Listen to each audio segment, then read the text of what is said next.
하겠습니다. 하나님, 오늘 마태복음 9장 두 번째 합니다. 저희 말씀 통해서 하나님께서 저희 어떻게 구원하시는지 깨달을 수 있도록 허락하여 주시옵소서. 예수 그리스도 이름으로 기도드렸습니다. 아멘.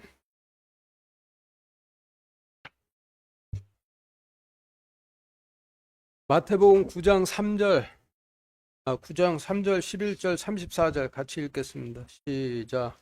보라, 어떤 서기관들이 속으로 이르되 이 사람이 신성모독하는도다 하니 바리새인들이 그것을 보고 그분의 제자들에게 이르되 어찌하여 너희 선생은 세리들과 죄인들과 함께 먹느냐 하거늘 바리새인들은 이르되 그가 마귀들의 통치자들을 통해 마귀들을 내쫓는다 하더라. 네, 마태복음 9장 말씀에서는 하나님을 대적하는 세 사람이 등장을 하는데, 성경에서 숫자 3은 길가에 씨를 뿌리시던 성막시대, 바위 위에 씨를 뿌리시던 돌로 지은 성전시대, 가시밭에 씨를 뿌리시던 율법시대, 이렇게 세 시대로 나뉘는 전 구약시대를 상징을 하죠. 그래서 지금 읽으신 말씀에서 세 사람은 각 시대별로 하나님을 대적했던 자들을 상징한다 볼 수가 있으니, 마태복음 말씀은 전 구약 시대를 세 시대로 나누어 설명하시는 말씀이라고 볼 수가 있는 것이죠. 그런데 이런 관점으로 마태복음 말씀을 본다면 어떤 진리를 발견하게 되겠어요? 예수님께서 전 구약 시대를 통치하시던 하나님이셨다라는 진리를 발견을 하죠. 오늘 이와 같은 관점에서 마태복음 9장 말씀 설명드리도록 하겠습니다. 1절부터 8절까지 같이 읽겠습니다. 시작. 그분께서 배에 오르사 건너가 자기의 도시에 이르니 보라, 그들이 마비병으로 자리에 누운 사람을 그분께 데려오거늘 예수님께서 그들의 믿음을 보시고 마비병 환자에게 이르시되 아들아, 기운을 내고 내 죄들을 용서받을지어다 하시니라. 보라, 어떤 서기관들이 속으로 이르되 이 사람이 신성모독하는도다 하니 예수님께서 그들의 생각을 아시고 이르시되 너희가 어찌하여 마음속으로 악을 생각하느냐. 내 죄들을 용서받을지어다 하고 말하는 것과 일어나 걸어가라 하고 말하는 것 중에 어느 것이 더 쉬우냐.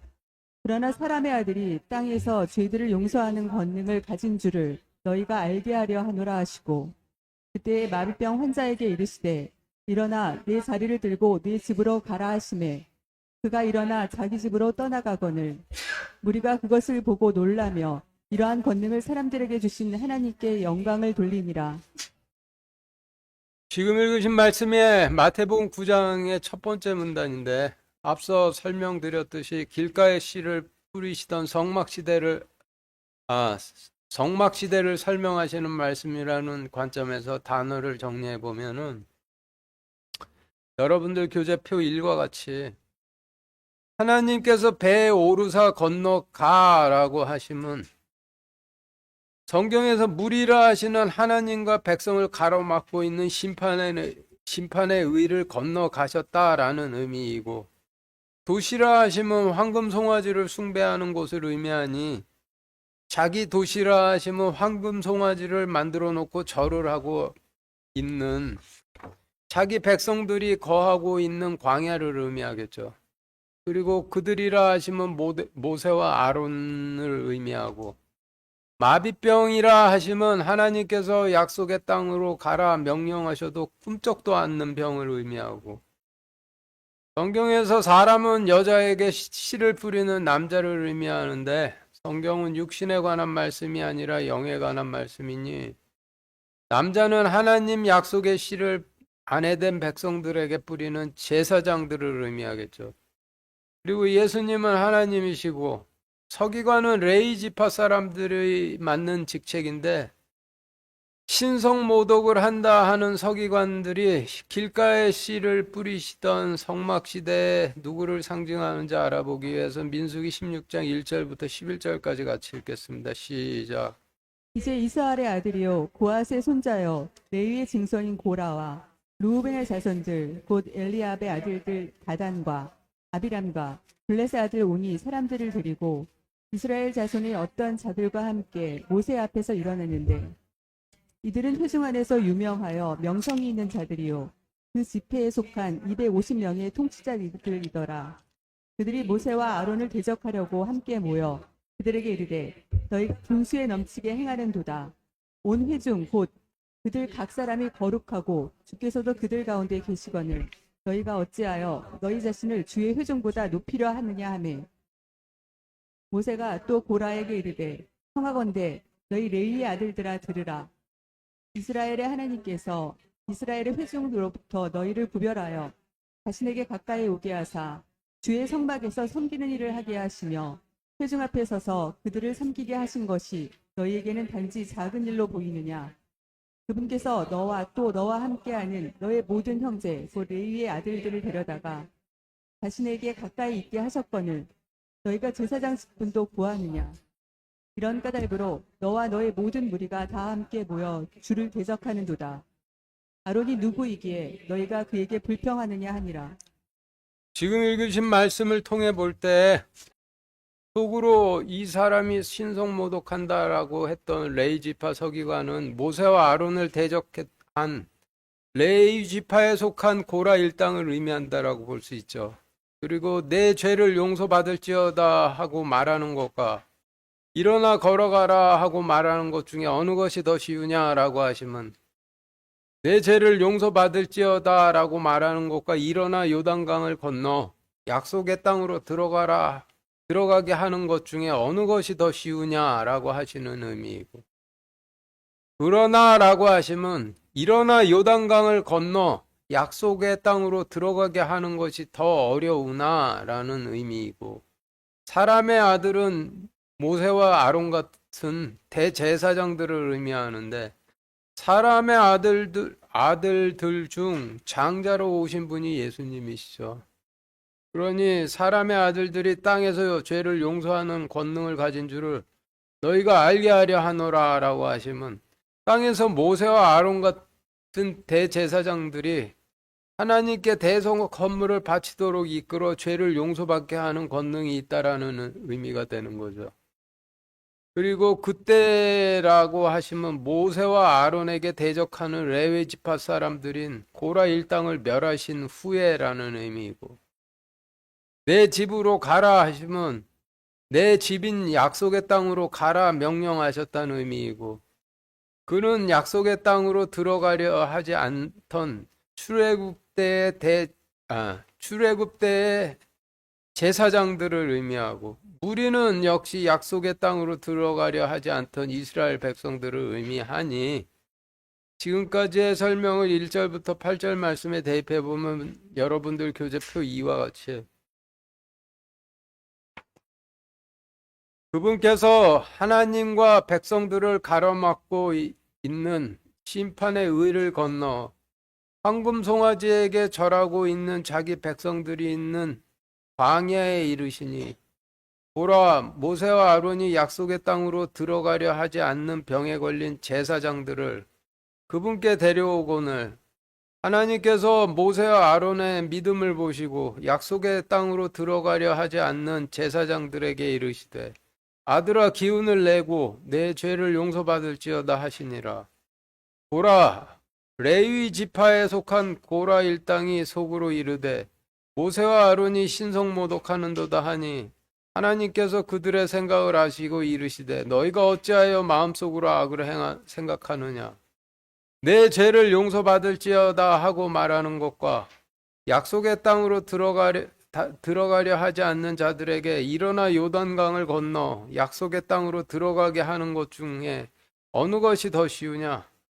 일어나 요단강을 건너 약속의 땅으로 들어가게 하는 것이 더 어려우나 대제사장들이 땅에서 죄들을 용서하는 권능을 가진 줄을 너희가 알게 하려 하노라 하고, 보라와 그들 일당을 멸하신 후에 약속의 땅으로 들어가려 하지 않던 제사장들에게 이르시되 일어나 내 자들이를 들고 내 집인 약속의 땅으로 가라 하시매 제사장들이 일어나 자기 집인 약속의 땅으로 떠나거늘 이스라엘 백성들이 그것을 보고 놀라며 이러한 권능을 사람들에게 주신 하나님께 영광을 돌리니라 라는 의미로 길가에 씨를 뿌리시던 성막 시대 중 주님께서 출애굽 시대에 행하셨던 일들을 설명하시는 말씀이 되죠.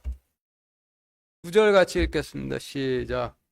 예수님께서 거기를 떠나 지나가시다가 마테라 하는 사람이 세금 받는 곳에 앉아 있는 것을 보시고 그에게 나를 따르라 하시니 그가 일어나 그분을 따르니라.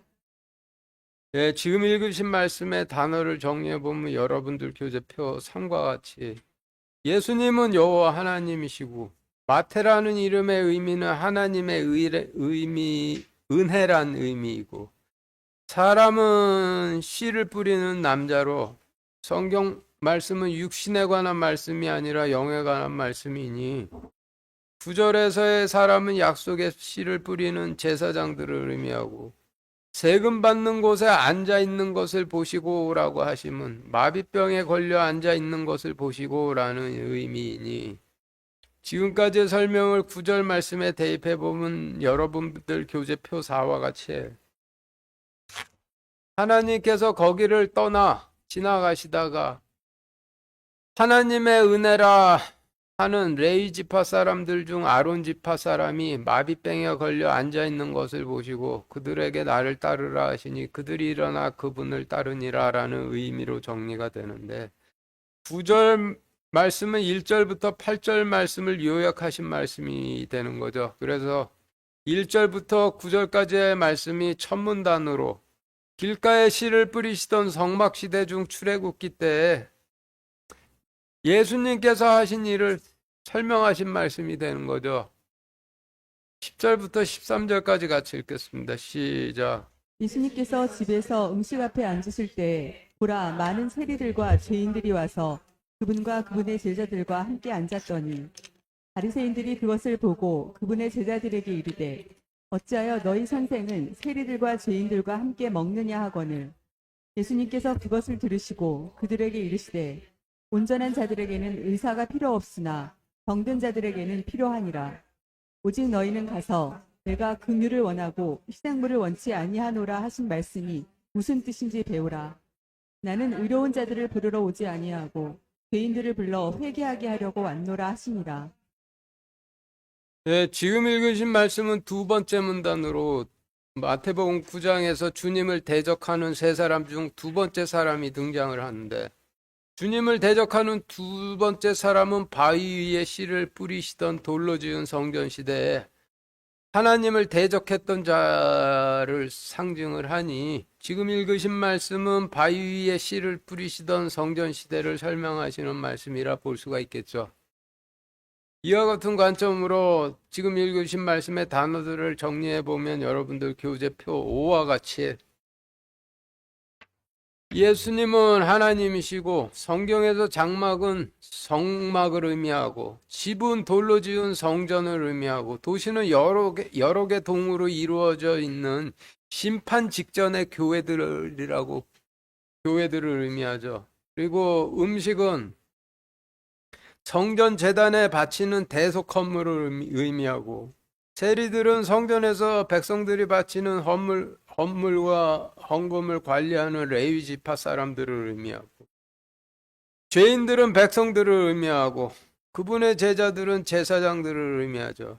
그리고 주님을 대적하는 바리새인들은 바위 위에 씨를 뿌리시던 열왕기 시대에 주님을 대적했던 아합 같은 북이스라엘 왕국의 왕들과 제사장들을 상징하고 그분의 제자들은 여호사밧 왕같이 하나님을 따르던 남유다 왕국의 왕들과 제사장들을 상징을 하고 선생님이라 함은 하나님을 신성모독하며 낮춰 부르는 호칭이죠. 그러니 바리새인들이 주님의 제자들에게 너희 선생님은 어찌하여 세리들과 죄인들과 함께 먹느냐 했다 하시면 바위 위에 씨를 뿌리시던 돌로 지은 성전 시대 북이스라엘 왕국의 왕들과 제사장들이 남유다 왕국과 왕국의 왕들과 제사장들에게 너희 하나님은 어째서 천한 레위인들과 죄인인 백성들로부터 대속 헌물을 받으시냐 라고 조롱했다는 의미인데 이사야서 65장 2절부터 5절까지 같이 읽겠습니다. 시작. 내가 하루 종일 내 손을 펼쳐서 자기 생각을 따라 선하지 않은 길로 걸어가며 반역하는 백성을 향하게 하였나니 곧 동산에서 희생물을 드리고 벽돌 제단에서 분향하며 내 얼굴 앞에서 계속 내 분노를 일으키는 백성이라. 그들은 무덤 사이에 머물며 기념비가 있는 데 거하고 돼지고기를 먹으며 가증한 것들의 국그릇을 담으면서 이르기를 너는 너 스스로 서 있고 내게 가까이 오지 말라. 내가 너보다 거룩하니라 하니라. 이런 자들은 내 코의 연기요 하루 종일 타오르는 불이로다.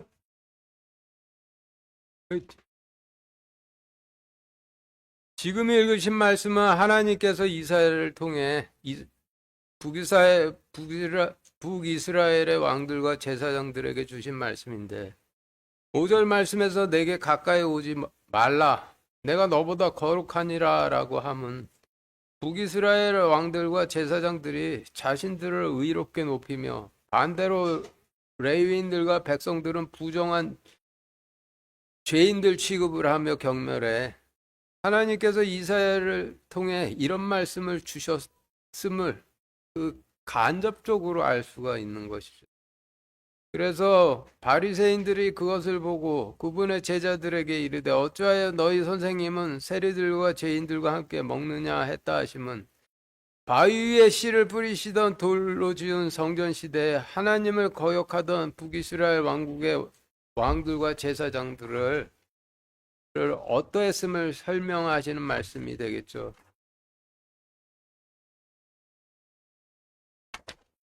그리고 내가 긍휼을 원하고 라고 하시면 내가 대속 헌물을 받으면 긍휼을 베풀기 원해서라고 하시는 의미이고 희생물은 의로운 자들이 행위로 바치는 대속 헌물을 의미하니 내가 긍휼을 원하고 희생물을 원치 아니하노라 라고 하시면 내가 대속 헌물을 받으면 긍휼 베풀기를 원해서이고 의로운 자들이 행위로 바치는 대속물은 원치 아니하노라 라고 하시는 의미의 말씀이 되죠.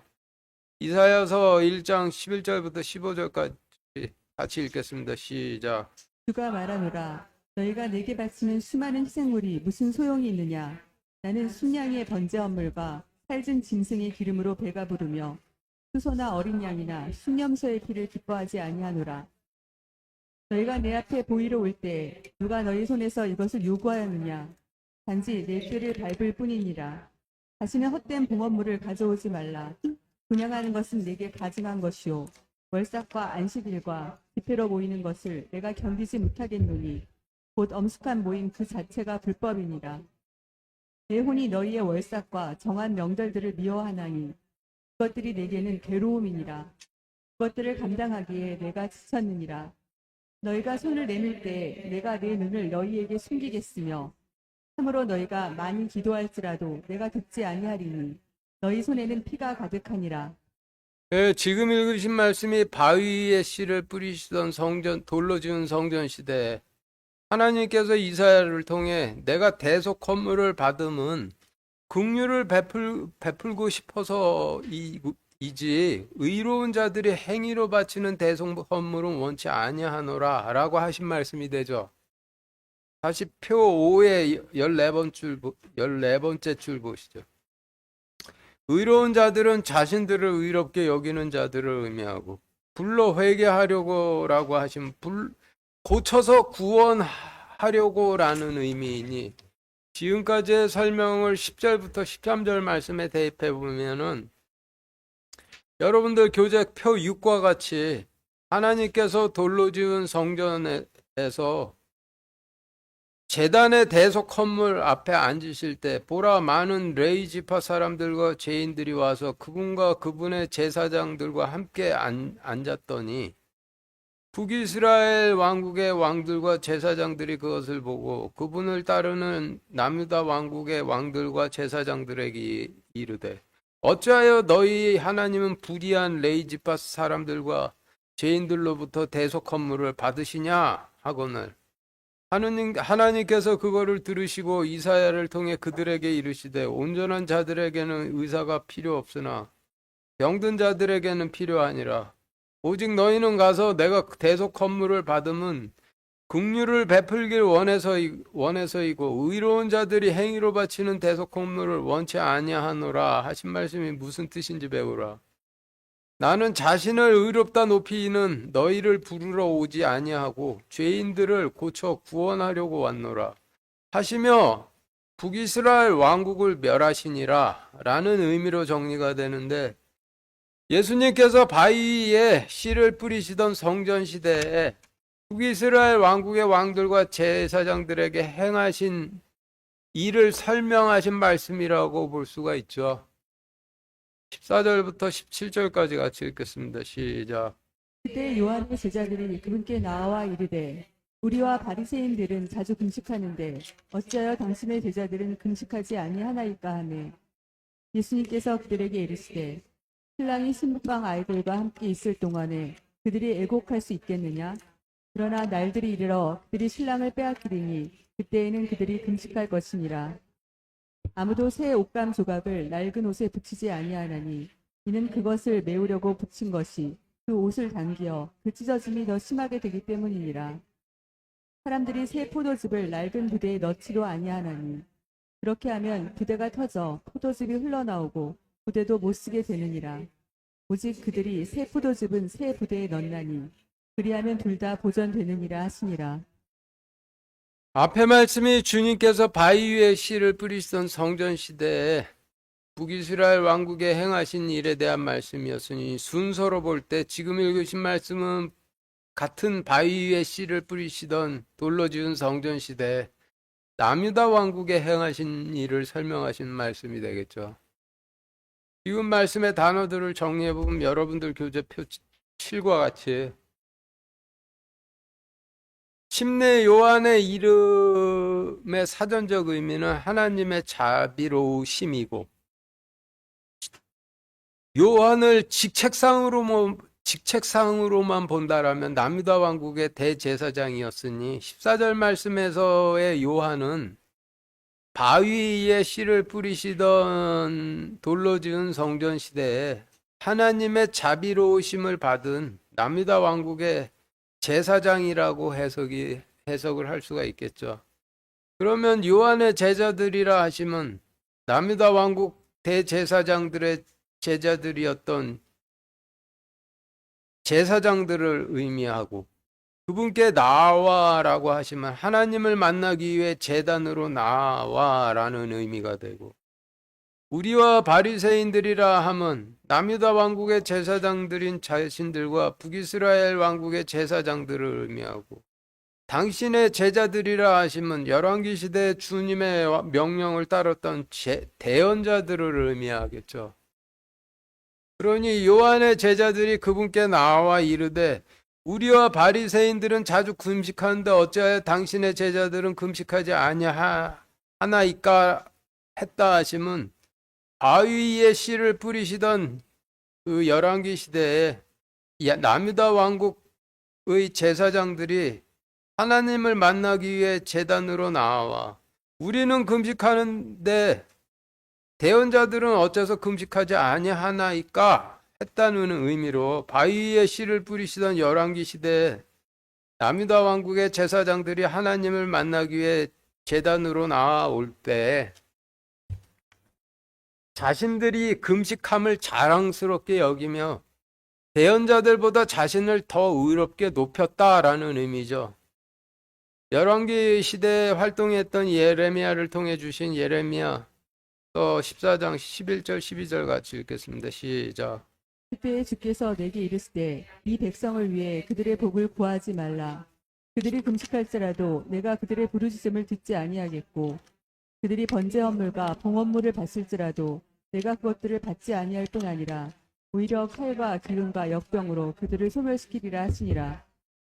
네, 지금 읽으신 말씀은 바위 위에 씨를 뿌리시던 돌로 지은 성전 시대에 금식하는 남유다 왕국의 제사장들이 자신들을 하나님께서 보내신 대언자들보다 의롭다 높이며 하나님께서 대언자를 통해 주신 말씀을 받아들이지 않으니 하나님께서 진노하셨다라는 말씀이죠. 다시 표 7의 6 여섯 번째 줄 보시죠. 예수님은 바위에 씨를 뿌리시던 성전 시대 하나님이시고 날들이 이르러 그들이 신랑을 빼앗기리니라고 하심은 남유다 왕국이 멸망하는 날이 이르러 약속의 땅에서 쫓겨나리니라는 의미이고 그때는 금식할 것이냐라고 하심은 그때는 애곡하며 말씀을 먹지 못하리라라는 의미이죠. 그리고 새 옷감 조각은 바벨론 포로 시대 동안 병고침을 받을 새 백성들이 입을 하나님 의의 일부분을 의미하고 낡은 옷은 바위에 씨를 뿌리시던 돌로 지은 성전 시대에 금식을 의롭게 여기는 제사장들이 입은 더럽혀진 하나님의 의를 상징을 하고 새 옷은 바빌론 포로 시대 동안 병고침을 받은 새 백성들이 입게 될 하나님의 의를 상징을 하죠. 예레미야서 38장 11절부터 13절, 이사야서 6장 10절 11절 이어서 같이 읽겠습니다. 시작. 이에 에벤멜렉이 이처럼 사람들을 데리고 왕의 집으로 나아가서 보고 밑으로 들어가 거기서 오랫동안 버려둔 헝겊과 오래되어 낡은 누더기를 가져다가 그것들을 지하 감옥에 예레미야에게 밧줄로 내리며 이디오피아 사람 에벤멜렉이 예레미야에게 이르되 오랫동안 버려둔 이 헝겊과 낡은 누더기를 이제 내 두 겨드랑이에 대고 밧줄을 그 밑에 대라 하니 예레미야가 그를 하거늘 이에 그들이 밧줄로 예레미야를 끌어올려 지하 감옥에서 끌어내므로 예레미야가 감옥들에 머무니라. 내가 주를 크게 기뻐하며 내 혼이 내 하나님 기뻐하리니 이는 마치 신랑이 장식으로 자기를 꾸미고 신부가 보석으로 자기를 단장하는 것 같이 그분께서 구원의 옷으로 나를 입히시고 의의 겉옷으로 나를 덮으셨기 때문이라. 땅이 자기의 싹을 내며 동산이 자기 안에 뿌러진 것들을 솟아나게 하는 것 같이 주 하나님께서 의와 찬양을 모든 민족들 앞에 솟아나게 하시리라. 네, 지금 읽으신 말씀은 바위에 씨를 뿌리시던 돌로 지은 성전 시대 대언자 예레미야와 이사야를 통해 자신들의 금식을 의롭게 여기는 남유다 왕국 제사장들에게 주신 번옥과 새 옷에 관한 말씀이 되죠. 다시 표 7의 8번째 줄로 돌아가서 새 포도즙은 바빌론 포로 시대 동안 병고침을 받은 새 백성들이 돌아와 제단에 바칠 포도즙을 상징을 하고 낡은 부대는 70년간 안식을 지키지 않음으로써 안식치 못했던 가나안 땅을 의미하고 새 부대는 하나님께서 남유다 왕국 백성들을 70년간 안식치 못한 가나안 땅에서 내쫓아 안식하게 하신 새 가나안 땅을 의미하죠. 예레미야서 13장 11절부터 14절까지 같이 읽겠습니다. 시작. 피가 사람의 허리에 붙어 있는 것 같이 내가 이스라엘의 온 집과 유다의 온 집을 내게 붙어 있게 하여 그들이 나를 위한 백성이 되게 하며 이름과 찬양과 영광이 되게 하려 하였으나 그들이 들으려 하지 아니하였느니라. 주가 말하노라. 그러므로 너는 이 말로 그들에게 이르기를 주 이스라엘의 하나님이 이같이 말하노라. 모든 부대가 포도주로 차리라 하라.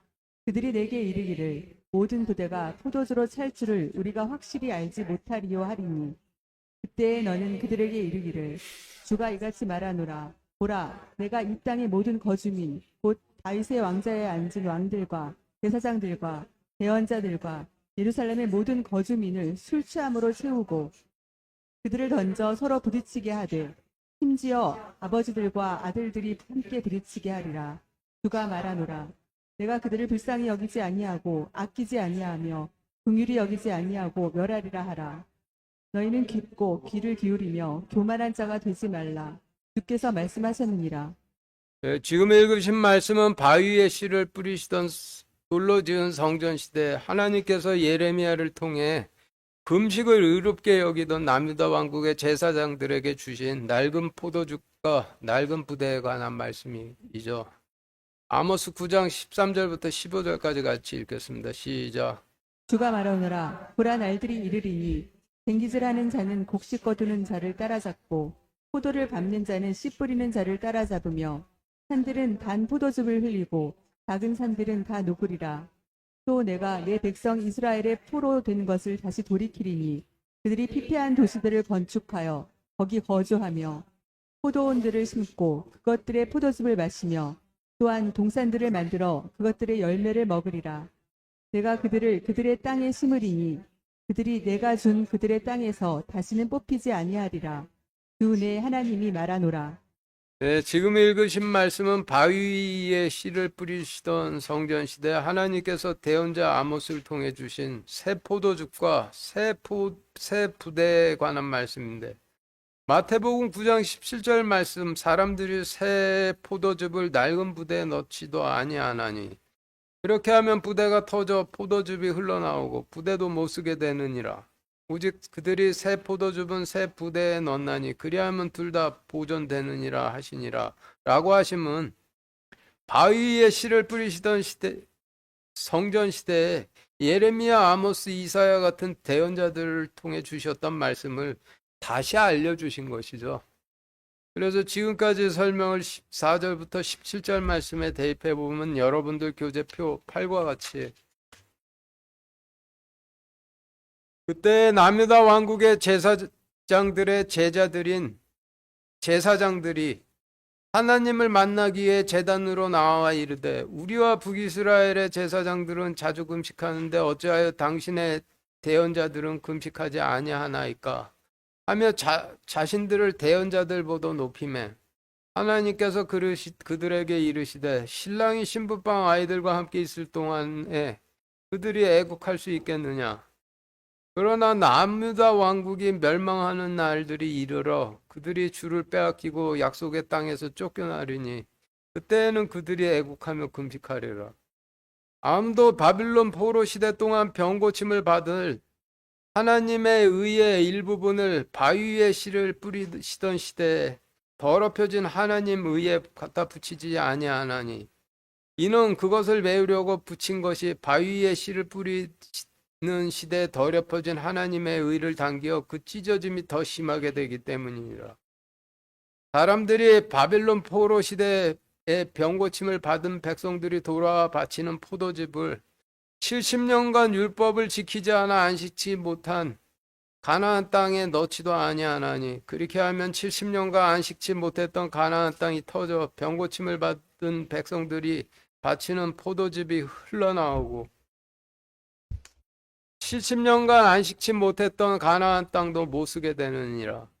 오직 그들이 바빌론 포로 시대 동안 병고침을 받을 백성들이 바치는 포도즙은 70년간 안식한 새 가나안 땅에 넣나니 그리하면 둘 다 보존되느니라 하시니라 라는 의미로 정리가 됐는데 주님께서 바위에 씨를 뿌리시던 돌로 지은 성전 시대에 남유다 왕국에 행하셨던 일을 설명하시는 말씀이 되죠. 마태복음 9장 10절 같이 읽겠습니다. 시작. 그분께서 그들에게 이것들을 말씀하실 때 보라 어떤 치비자가 나와 그분께 경배하며 이르되 내 딸이 지금 막 죽었사오나 오셔서 내 딸에게 안수하소서. 그러면 내 딸이 살겠나이다 하네. 지금 읽으신 말씀의 단어들을 정리를 해보면 여러분들 교재표 9와 같이 어떤 치리자는 남유다 왕국의 왕을 의미하고 내 딸은 남유다 왕국의 왕이 씨를 뿌려 태어난 백성들을 상징을 하고 죽었사오나라고 하시면 남유다 왕국이 멸망해 백성들이 바빌론의 종이 되었사오나라는 의미이고 안수하소서라고 하시면 머리에 전지전능하신 통치권을 대소서라는 의미이니 지금까지의 설명을 17절 말씀에 대입해 보면 여러분들 교재표 10과 같이 그분께서 그들에게 이것들을 말씀하실 때 보라 남유다 왕국의 왕이 나와 그분께 경배하며 이르되 내 백성들이 지금 막 남유다 왕국이 멸망해 바빌론의 종이 되어 싸우나 오셔서 내 남유다 왕국의 백성들 머리에 통치권을 대소서. 그러면 내 남유다 왕국의 백성들이 살겠나이다 하메라는 의미로 정리가 되는데 18절 말씀은 남유다 왕국이 의 멸망을 요약해 정리하신 말씀이 되죠. 그래서 14절부터 18절까지의 말씀은 한 문단으로 바위 위에 씨를 뿌리시던 성전 시대에 주님께서 남유다 왕국에 행하신 일들을 설명하시는 말씀이 되죠. 19절 같이 읽겠습니다. 시작. 예수님께서 일어나 그를 따라가시니 그분의 제자들도 따라가더라. 전 구약 시대를 성경 말씀에 따라 이렇게 나누어 보면 길가에 씨를 뿌리시던 성막 시대, 바위에 씨를 뿌리시던 돌로 지은 솔로몬 성전 시대, 남미 북이스라엘 왕국의 멸망, 남유다 왕국의 멸망, 남유다 왕국의 바빌론 포로 시대, 그리고 가나안 땅으로 돌아와 다시 이어진 바위에 씨를 뿌리시던 시대, 그리고 헤롯이 성전을 허물고 거룩한 땅에 가증한 성전을 세운 후 주님께서 육신으로 오셔서 가시밭에 씨를 뿌리시던 시대로 나누는데 14절부터 18절까지의 분단이 남유다 왕국의 멸망을 설명하신 말씀이었으니 시간 순서로 볼 때 19절부터의 말씀은 바빌론 포로 시대를 설명하시는 말씀이 될 수밖에 없을 테고 이때 주님을 따랐던 대표적인 인물들은 에스겔, 다니엘의 친구들이죠. 그래서 지금 읽으신 말씀의 단어들을 정리해 보면 여러분들 교재표 11과 같이 예수님은 하나님이시고 시리자를 따라가시니라고 하시면 멸망한 남유다 왕국 백성들이 있는 바빌론으로 따라가시니라는 의미이고 그분의 제자들이라 하시면 바빌론 포로 시대에 주님을 따랐던 에스겔, 다니엘의 친구들 같은 백성들을 의미하고 따라가더라라고 하시면 주님께서 이미 멸망해 바빌론의 노예가 된 남유다 왕국의 백성들을 살리시기 위해 바빌론으로 가실 때 주님의 의를 따랐다라는 의미가 되죠. 그래서 지금까지의 설명을 19절 말씀에 대입해 보면 여러분들 교재표 12와 같이 하나님께서 일어나 멸망한 남유다 왕국의 백성들을 살리시기 위해 바빌론으로 따라가시니 에스겔, 다니엘의 친구들도 이미 멸망해 바빌론 백성이 된 남유다 왕국 백성들을 살리기 위해 가시는 주님의 의를 따르더라 라는 의미로 정리가 되는데 남유다 왕국이 멸망해 백성들이 바빌론의 백성이 됐을 때 에스겔, 다니엘의 친구들 같은 자들이 살리시는 주님의 의를 따랐음을 설명하시는 말씀이 되죠. 20절부터 22절까지 같이 읽겠습니다. 시작. 보라, 10개 동안이나 혈루증을 앓던 한 여자가 그분 뒤로 와서 그분의 옷단에 손을 대니 이는 그녀가 속으로 이르기를 내가 그분의 옷단에 손을 대기만 해도 온전하게 되리라 하였기 때문이더라. 그러나 예수님께서 돌이켜 그녀를 보시며 이르시되 딸아 안심하라 내 믿음이 너를 온전하게 하였으니 라 하시니 그 여자가 그 시각부터 온전하게 되니라.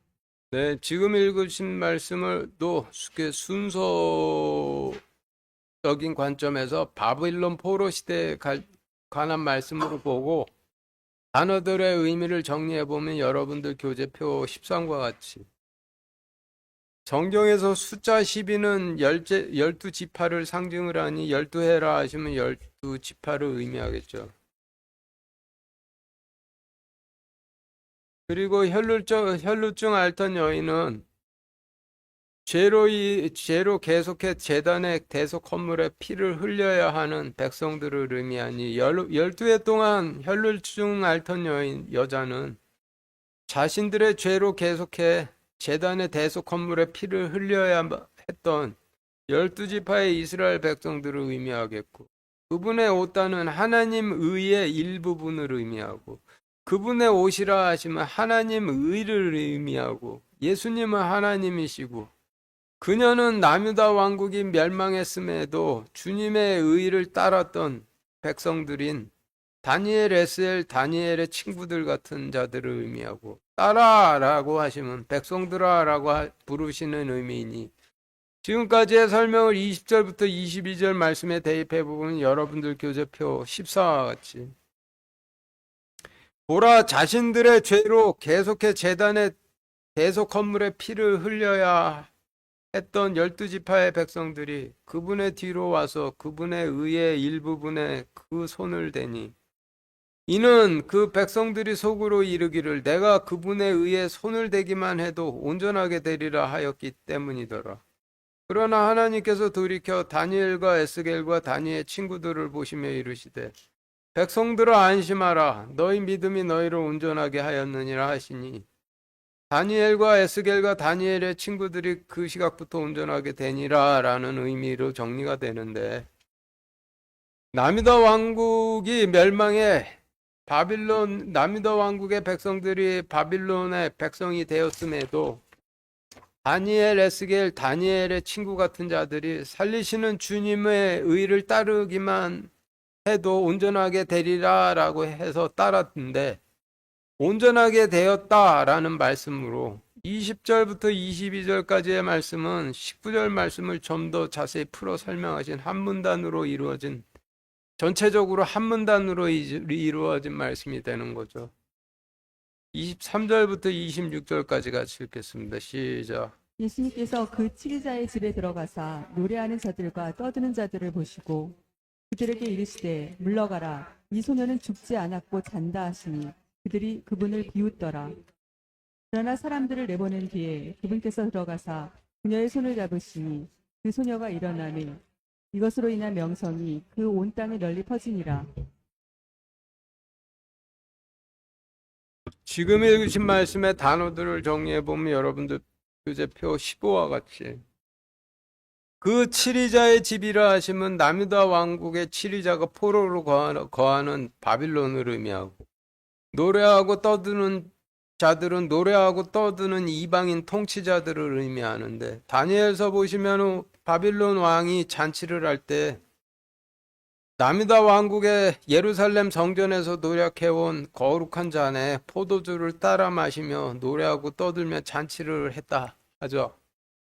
그리고 이 소녀라 하심은 바빌론 포로 시대가 끝나면 70년간 안식을 채우고 새롭게 된 가나안 땅으로 돌아가 하나님을 섬기게 될 새로운 남유다 왕국의 백성들을 상징을 하고, 하나님을 비웃던 그들은 느부갓네살, 벨사살, 다리오, 고레스 같은 바빌론과 페르시아의 이방인 왕들을 의미하니, 지금까지의 설명을 23절부터 26절까지의 말씀에 대입해 보면은 여러분들 교재표 16과 같이 하나님께서 남유다 왕국 치리자가 포로로 거하는 바빌론으로 들어가서 노래하고 떠드는 이방인 통치자들을 보시고 이방인 통치자들에게 이르시되 물러가라 이 남유다 왕국의 백성들은 죽지 않고 잔다 하시니,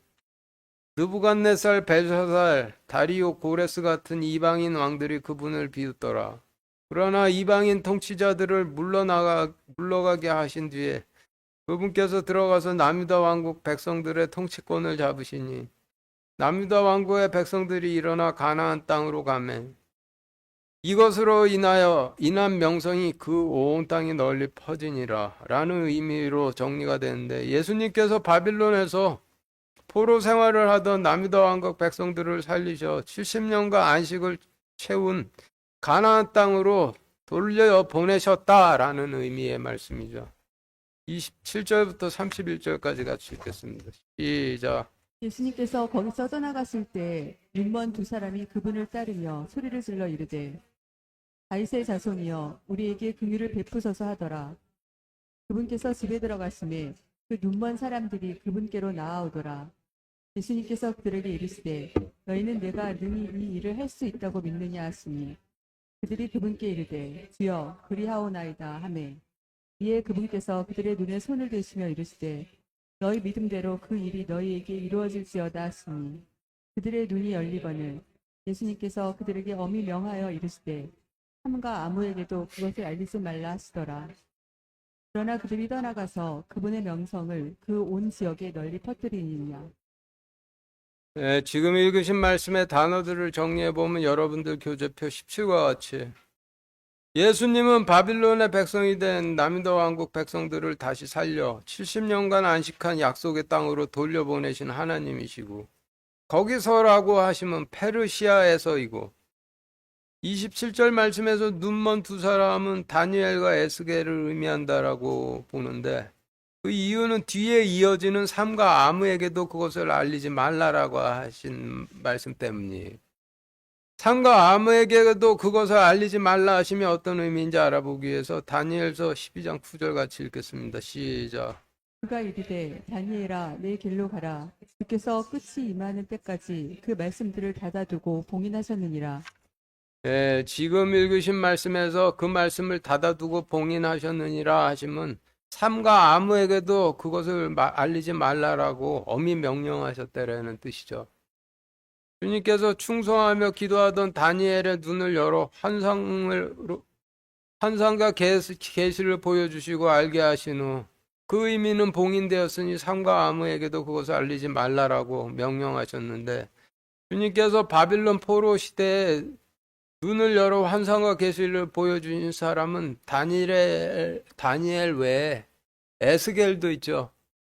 그러니 눈이 멀었다 하나님 계시를 보게 된 두 사람은 다니엘과 에스겔이 되겠죠. 그래서 지금까지의 설명을 27절부터 31절 말씀에 대입해 보면 여러분들 교재표 18과 같이 하나님께서 페르시아에서 떠나실 때 눈먼 다니엘 에스겔이 그분을 따르며 소리질러 기도드리되 주여 우리에게 긍휼을 베푸소서 하더라. 그분께서 그들이 기도드리는 곳으로 들어가심에 그 눈먼 사람들이 그분께 나아오더라.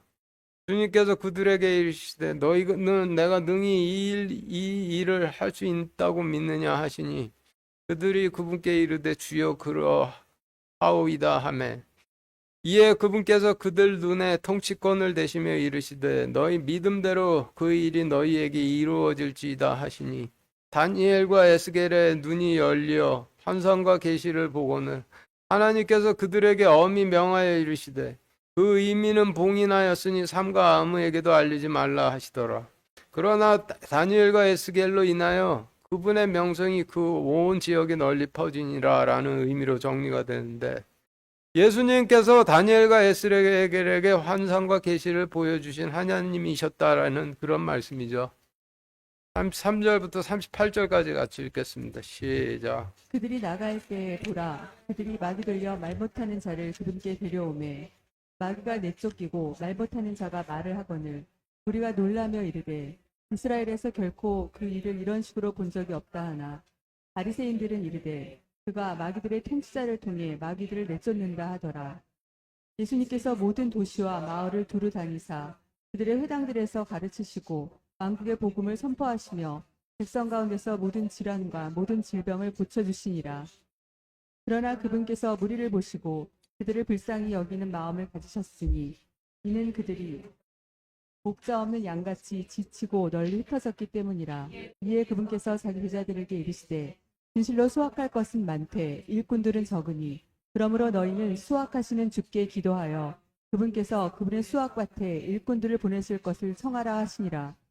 네, 지금 읽으신 말씀이 마태복음 9장의 마지막 문단인데 주님을 대적하는 세 사람 중 마지막 사람이 등장을 하고 있으니 지금 읽으신 말씀은 헤롯이 거룩한 곳에 가증한 성전을 세우기 위해 거룩한 성전을 허물어 사라짐으로 주님께서 율법으로 서로 찌르고 핥히는 가시밭의 성전으로 오셨던 약속의 씨를 뿌리시던 복음서 시대에 관한 말씀이 되겠죠.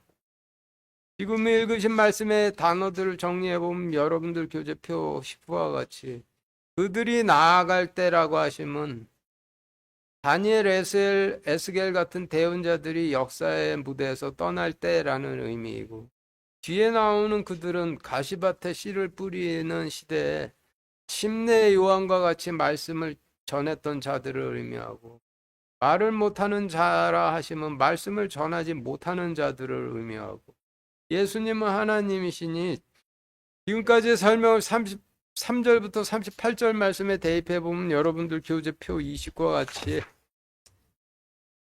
다니엘, 에스겔과 같은 대언자들이 역사의 무대에서 떠날 때 보라 가시밭에 씨를 뿌리시던 시대에 속한 침례 요한과 같은 자들이 마귀 들려 말씀을 전하지 못하는 자들을 그분께 데려오매 마귀가 내쫓기고 말씀 전하지 못하던 자가 말씀을 전하거늘 무리가 놀라며 이르되 이스라엘에서 결코 이런 일을 이런 식으로 본 적이 없다 하나 바리새인들은 이르되 하나님께서 마귀들의 통치자를 통해 마귀를 내쫓는다 하더라.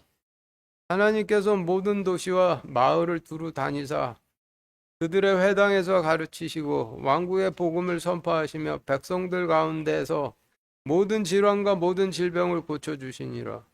그러나 그분께서 무리를 보시고 그들을 불쌍히 여기시는 마음을 가지셨으니 이는 그들이 목자 없는 양같이 지치고 널리 흩어졌기 때문이라. 이에 그분께서 자기 제사장들에게 이르시되 진실로 수확할 것은 많되 일꾼이 적으니 그러므로 너희는 수확하시는 주께 기도하여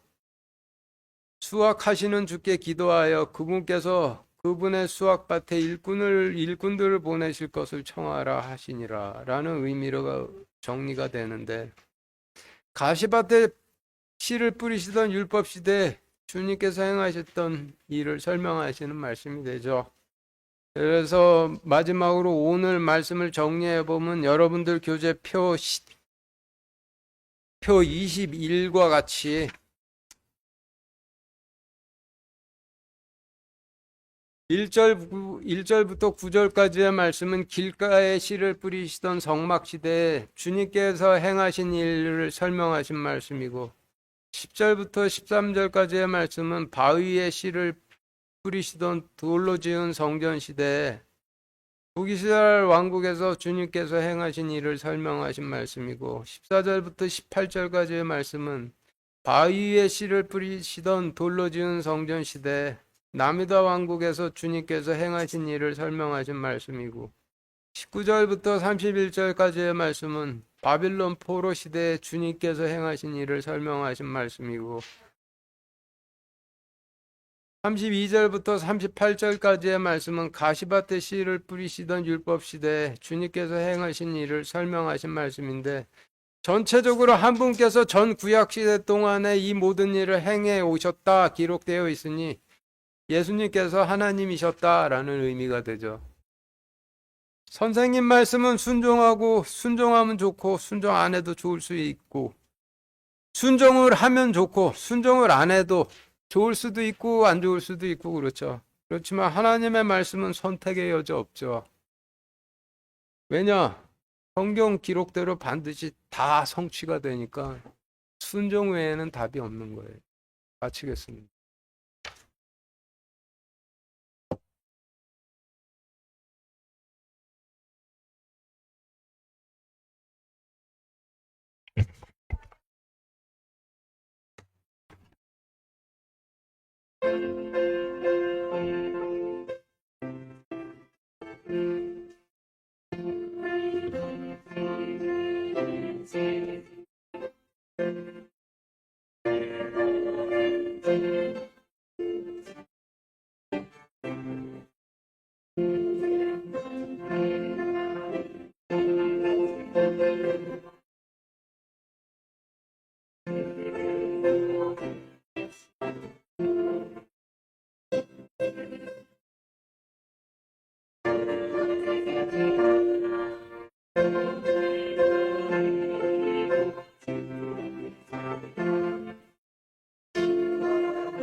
하겠습니다.